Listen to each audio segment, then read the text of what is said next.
Good evening, everyone. It's Jenn from McCreath. It is Tuesday, April 17th, 2012.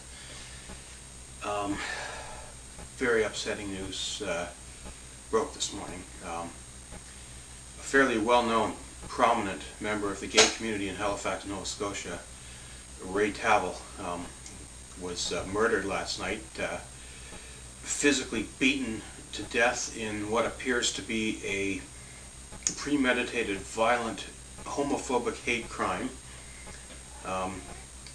Perpetrator's name is Andre Denny. First of all, Ray, I didn't know him, but I have a lot of friends who knew him, loved him, worked with him. A lot of my friends, come here, Dan. How are you?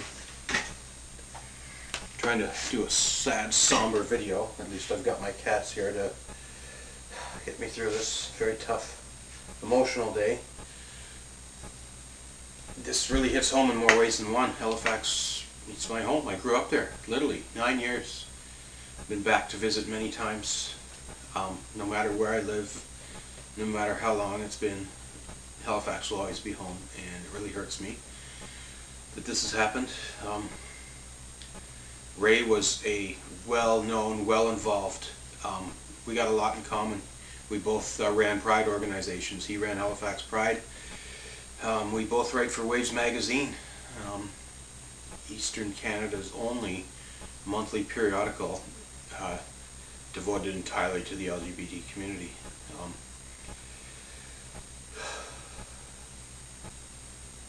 Just unfortunate, disappointing, and disgusting that we are seeing people literally murdered simply because they're gay, right here in Canada and right here in the East Coast. Even worse, the perpetrator of this crime, Mr. Denny, has a history of violent attacks in his past.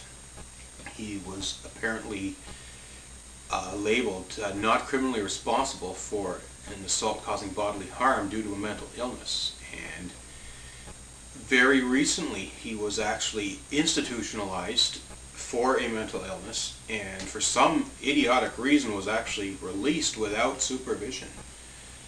And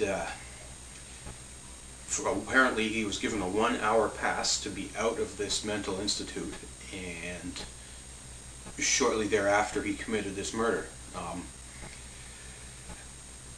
Obviously, grieving and mourning is the primary issue right now, but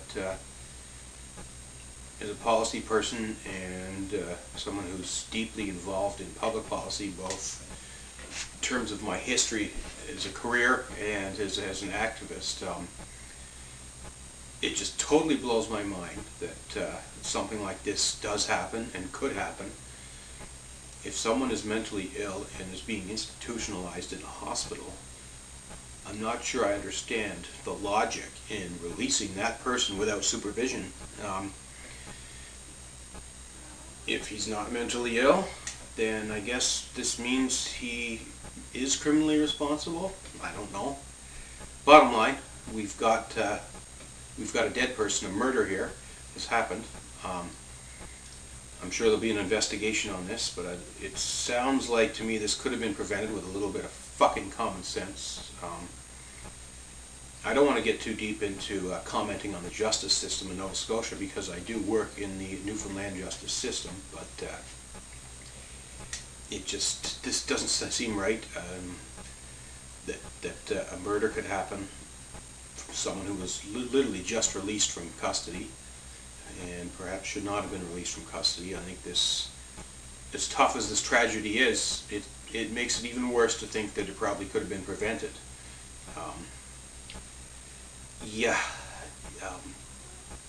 Other news, a 23-year-old trans woman was shot in the head and died in Chicago within the past day. And a 14-year-old gay teen in Iowa committed suicide due to being bullied for being gay. What else is going on in the news? We've got a candidate, a Wild Rose Party candidate in Alberta, a religious extremist, priest, whatever, went on some sort of anti-gay tirade, and that's put him in hot water. and that whole party in hot water, justifiably so.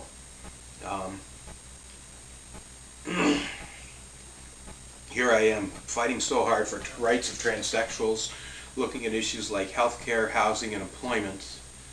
But today I think we have to fall under that umbrella. LGBT, as different as we all are, there's a lot of people out there that just don't like us without really any justifiable reason. They want to hurt us, they want to kill us, and we all need to come together at a time like this and stand up against this totally unacceptable, heinous attack. And I try to respect people's rights to religion, but if you're going to promote hatred, intolerance, lack of equality, and violence, and if you're going to cite religion because of that, then your religion is a piece of shit, and it should be shut down. It should be made illegal. That's what I'll say about that.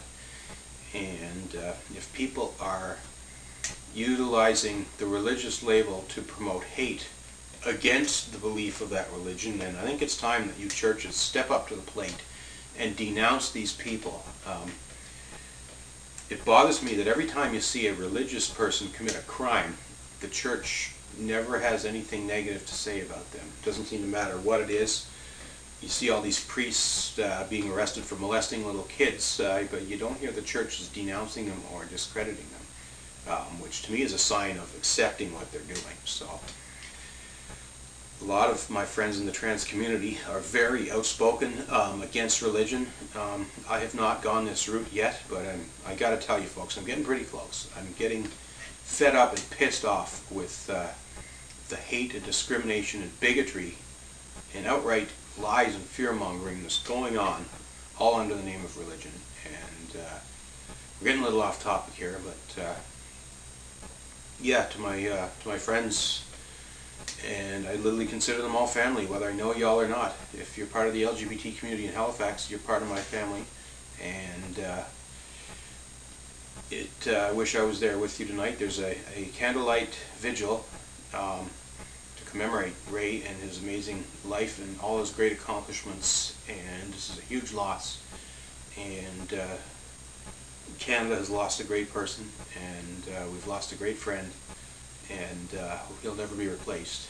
And I reach out all the way from Newfoundland to Nova Scotia tonight and let you know that I'm thinking about you, and I hope at some point this year to get back home for a visit, and I can meet up with friends old and new, and we can remember Ray together, and we can also take steps to celebrate ourselves and our lives.